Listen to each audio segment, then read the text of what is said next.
समस्त श्रोता बंधु मानकु अनेक अनेक शुभेच्छा और शुभकामना। आज आउ एक नुआ कहानी को आपण मानकु स्वागत। आजिर कहानीटी हेउची झाल बुहा धन। अनेक दिन तलर कथा। सेतेबेले आमर एई ओडिशा मुलकरे जणे राजा थिले। से प्रजा मानक सुख दुख हानि लाभ सबु किछि निजे बुझुथिले। सेमानकु निज पुओ परि पालुथिले। राजप्रसाद रे सबुदिन दान धर्म पूजा पर्व एई भली लागी रहिथिला। तेणु राजा पुरोहितंक पई दिनकु 4 अणा लेखाए वेतन खंजी देइथिले। पुरोहितंकर आउ किछि आय नथाए। तेणु से राजप्रसादरू जेउ 4 अणा पांती सेथिरे दुखे कष्टे चली जांती। दिनकर कथा। निजे राजा बुली बुली जाई पुरोहितंक घरे पहुँची गले। राजांकु देखि पुरोहिते टिके हड़बड़ेई गले। भंगा घर, बसिबाकू आसनटिए भी नाही। तेणु से बाध्य होई आंब काठरे तियारी होइतिबा एक पीढ़ारे राजांकु बसिबाकू कहिले। घरे तो सबुबेले अभाव। राजांकु कौन देई सत्कार करिवे। अन्य उपाय न देखि पुरोहितंक स्त्री गिलासे महू पणा नेई निजे राजांकु पीबाकू देले। राजा किंतु खुशीरे महू पणा तक ढक ढक करी पी देले।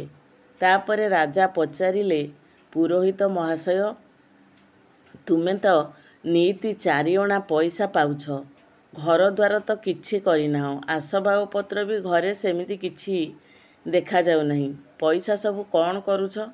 पुरोहित बा की उत्तर देबे। 4 अणा बोली पैसा, सेतक तो पेट को नियंड। आ बलुची कोठु जे से घर करिवे ना आसबाब पत्र करिवे। तथापि टिकिए रही कहिले। पुरोहित महाशय कहिले, महाराज 4 अणा पैसा तो जान खाइबारे चली जाउची। ता छड़ा ये बा को झाल बुहा पैसा। सेथिपाई पैसाक जागारे भी 2 पैसा उड़ी जाउची। झाल बुहा पैसा होइतिले ठीक कामरे आसंदा। राजा पंडितंक कथार किछि अर्थ बुझी पारिले नाही। झाल बुहा पैसा कौन? पुरोहिते सिना कथाटा सेमिति थट्टा मजारे कहिदेले। हेले राजा किंतु एइपरि बुझिबे बोली से जमा भाबी नथिले। तथापि अन्य उपाय न देखि से कहिले, महाराज प्रजा मानक ठारू खजना आदाय हेई आपणक भंडार को आसुची। आउ सेई पैसा मु पाहुची। तेणु ताहा झाल बुहा धन हेला किपरि? राजा एथर सबु बुझीगले। एणिकी से निजे परिश्रम करी किछि रोजगार करिवे बोली मने मने ठीक कले। आर दिन पुरोहिते राजनगरे पहुँचिले।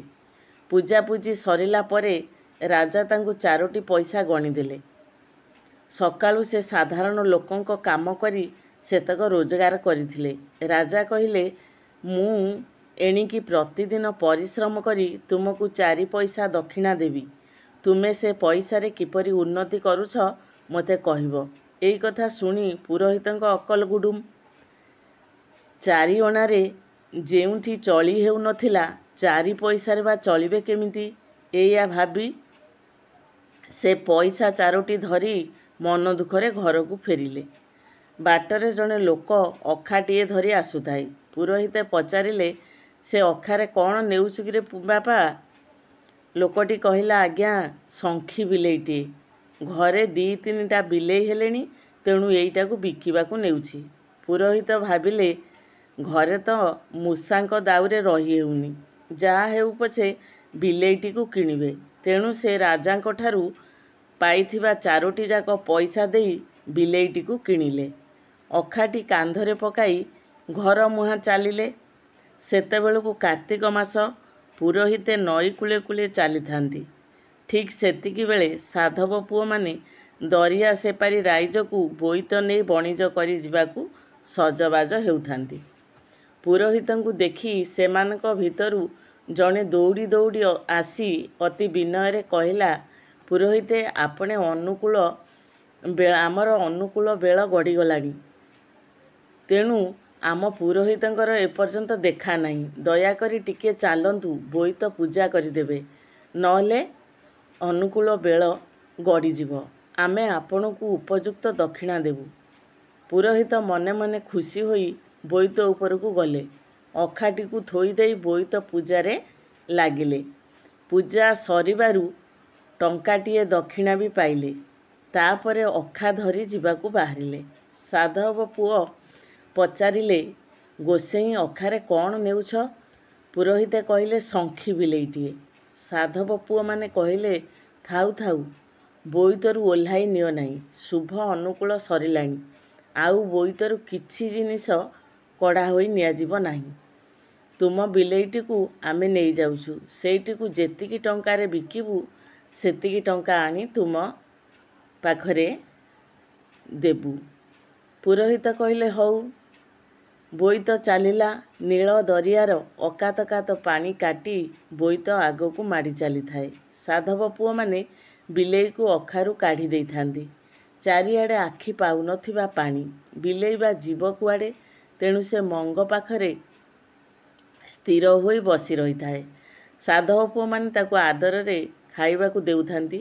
ବିଲେଇ ବି ସେମାନଙ୍କର ବେଶ୍ ପୋଷା ମାନିଗଲା। କେତେଦିନ ପରେ ବୋଇତ ଯାଇ କୂଳରେ ଲାଗିଲା। ସେ ରାଜ୍ୟର ଧନୀ ଲୋକମାନେ ନୂଆ ନୂଆ ଦରକାରୀ ଜିନିଷ ସବୁ କିଣିବାକୁ ଆସିଲେ। ଆଉ କେତେକ ଜିନିଷ ବଦଳେଇ ଅନ୍ୟ ଜିନିଷ ନେବାକୁ ପହଞ୍ଚିଲେ। ସେ ଦେଶରେ କିନ୍ତୁ ବିଲେଇ ନଥାନ୍ତି। ବୋଇତ ମଙ୍ଗ ଉପରେ ନୂଆ ଜୀବଟିଏ ଦେଖି ସେଇଟି କ'ଣ ବୋଲି ଜାଣିବାକୁ ସମସ୍ତେ ପଚାରିଲେ। ସାଧବ ପୁଅମାନେ କହିଲେ, ସେଇଟି ମୂଷାଙ୍କର ଯମ। ତା'ର ଦାମ 1,00,000 ଟଙ୍କା। ଏ କଥା ଯାଇ ସେ ଦେଶର ରାଜାଙ୍କ କାନରେ ପହଞ୍ଚିଲା। ରାଜା ନିଜେ ବୋଇତ ପାଖକୁ ଆସିଲେ। ବିରାଡ଼ିକି ଦେଖି ଖୁସି ହେଲେ। ତା'ର କାମ କ'ଣ ବୋଲି ପଚାରିଲେ।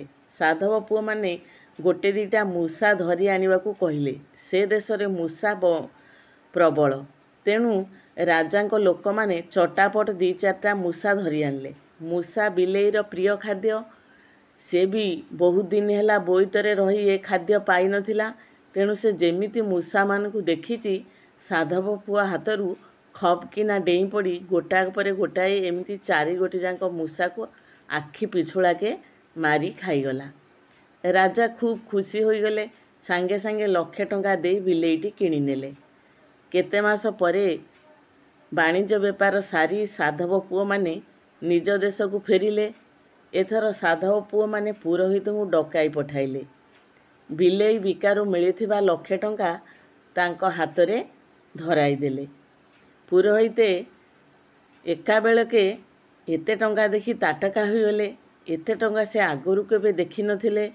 ଯାହା ହଉ, ଟଙ୍କାତକ ଧରି ସେ ଘରକୁ ଫେରିଲେ। ରାଜଉଆସ ପରି ସେ ନିଜର ଘରକୁ ତୋଳାଇଲେ। ଦାମୀ କାଠର ଝରକା, କବାଟ ଏବଂ ବିଭିନ୍ନ ପ୍ରକାର ଆସବାବପତ୍ର, ଆଲମିରା, ଖଟ, ଏମିତି ବିଭିନ୍ନ ଘର ଉପକରଣ ସବୁ କିଣିଲେ। ଏଣେ ରାଜା କିନ୍ତୁ ପ୍ରତିଦିନ ବଗିଚାରେ ମାଟି ହାଣି ସେଥିରେ ଯାହା ମେହନ୍ତନ କରି ନିଜେ ମେହନ୍ତ କରି ମୁଣ୍ଡ ଝାଳ ତୁଣ୍ଡରେ ମାରି 4 ପଇସା ରୋଜଗାର କରୁଥିଲେ ଏବଂ ପ୍ରତିଦିନ ସେଇ ପଇସାକୁ ହିଁ ପୁରୋହିତକୁ ଦେଉଥିଲେ। କାଳେ କିଏ ରାଜାଙ୍କୁ ଦେଖିଦେବ ମାଟି ହାଣୁଥିବାର, ତେଣୁ ସେ ରାତି 4ଟାରୁ ଉଠି ନିଜ ବଗିଚାରେ ମାଟି ହାଣିବା କାମ କରୁଥିଲେ, ଯାହାକୁ କେହି ଜାଣିପାରୁନଥିଲେ। ସେ କ'ଣ ହେଲା ନା, ଆଉ ସେଇ ଯେଉଁ ପଇସା ସେ ମାଟି ହଣାରେ ଯେତିକି ମୂଲିଆ ଭଳି କାମ କରିକି ତାଙ୍କର ପ୍ରାପ୍ୟ, ସେଇ ପଇସା ହିଁ ଆଣିକି ଦେଉଥିଲେ ପୁରୋହିତଙ୍କୁ। ଦିନେ ସେ ପୁରୋହିତଙ୍କ ଚଳଣି ଦେଖିବା ପାଇଁ ପୁଣି ସେ ବୁଲି ଆସିଲେ। ଯେଉଁଠି ପୁରୋହିତଙ୍କର କୁଡ଼ିଆ ଥିଲା, ସେଠି ରାଜପ୍ରସାଦ ପରି ସୁନ୍ଦର କୋଠାଘର ଦେଖି ସେ ଏକଦମ କାବା ହୋଇଗଲେ। କାରଣ ସେ ନିଜକୁ ନିଜେ ଭାବିଲେ ଯେ କାଳେ ମୁଁ ଭୁଲ ଜାଗାକୁ ପଳେଇ ଆସିଛି। ଏତିକିବେଳେ ପୁରୋହିତ ରାଜାଙ୍କୁ ଦେଖି ଧାଇଁ ଆସିଲେ। ତାଙ୍କୁ ଭିତରକୁ ପାଛୋଟି ନେଲେ। ବଡ଼ ଆଦର ଏବଂ ଯତ୍ନରେ ସତ୍କାର କଲେ। ରାଜା ଆଶ୍ଚର୍ଯ୍ୟ ହୋଇ ଚାରିଆଡ଼କୁ ଆଖି ପକାଉଥାନ୍ତି। ପୁରୋହିତେ ବିନୟ ହୋଇ ସବୁ କଥା କହିଗଲେ। ତାଙ୍କର ପରିଶ୍ରମର ଫଳ ଏ ବୋଲି ବୁଝାଇଦେଲେ। ରାଜା ଏବେ ବୁଝିଲେ ପ୍ରକୃତରେ ପରିଶ୍ରମର ଫଳ ବଡ଼ ମଧୁର।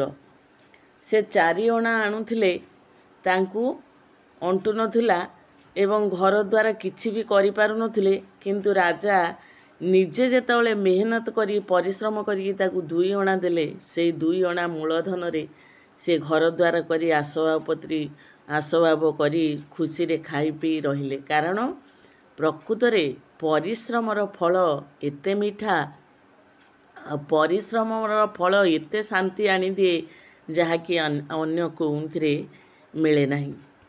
ପାଠପଢ଼ା ହେଉ କିମ୍ବା ନିଜର ଘର ଚଳେଇବା ହେଉ କିମ୍ବା ନିଜ ପରିବାର ପୋଷିବା ହେଉ, ଯେଉଁ କାର୍ଯ୍ୟଟି ଆମେ ପରିଶ୍ରମ ଦ୍ୱାରା ଯାହା ଆମର ପ୍ରାପ୍ୟ ଆମେ ପାଇଥିବା, ତାହା ନିଶ୍ଚିତ ଭାବରେ ଗୋଟିଏ ଭଲ କାର୍ଯ୍ୟରେ ଲାଗିପାରିବ ଏବଂ ଆମର ସେଥିରେ ଉନ୍ନତି ହୋଇପାରିବ। ଅନ୍ୟଠାରୁ ଯେମିତି ଦେଖିକି ଆମେ କପି କରିଦେଲେ, ଫଳ ଯେତେବେଳେ ହେଇଯିବ, ଯେତେବେଳେ ବାହାରିଯିବ ରେଜଲ୍ଟ, ଆମେ ଭଲ ଫାଷ୍ଟ ସେକେଣ୍ଡ କି ଥାର୍ଡ଼ ହେଇଗଲେ।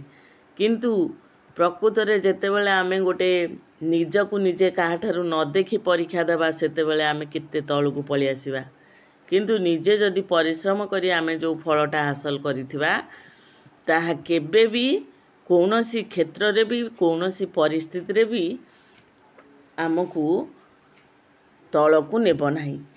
ଯଦି ଆମେ ପ୍ରକୃତରେ ପରିଶ୍ରମ କରିଥିବା, ଆଜି ନହେଲେ ବି କାଲି ନିଶ୍ଚିତ ଭାବରେ ତାହାର ଫଳ ମଧୁର ଏବଂ ଆମକୁ ଉନ୍ନତି ପଥରେ ଆଗେଇ ନେବ। ତେଣୁ ସମସ୍ତେ ପରିଶ୍ରମ କରିବାକୁ ଆଦୌ ଭୟ କରନା ଏବଂ ନିଜେ ଶ୍ରମ କରି, କଷ୍ଟ କରି, ଚେଷ୍ଟା କରି, ସାଧନା କରି ଆଗକୁ ଯିବେ। ନିଜ ଗୋଡ଼ରେ ନିଜେ ଠିଆ ହୋଇ ଆଗକୁ ଯିବାକୁ ଏହି ଚିନ୍ତା ସହିତ, ଏହି ଉକ୍ତି ସହିତ, ଏହି ପରାମର୍ଶ ସହିତ ମୁଁ ଆଜି ମୋର କାହାଣୀକୁ ଏଇଠି ରଖୁଛି।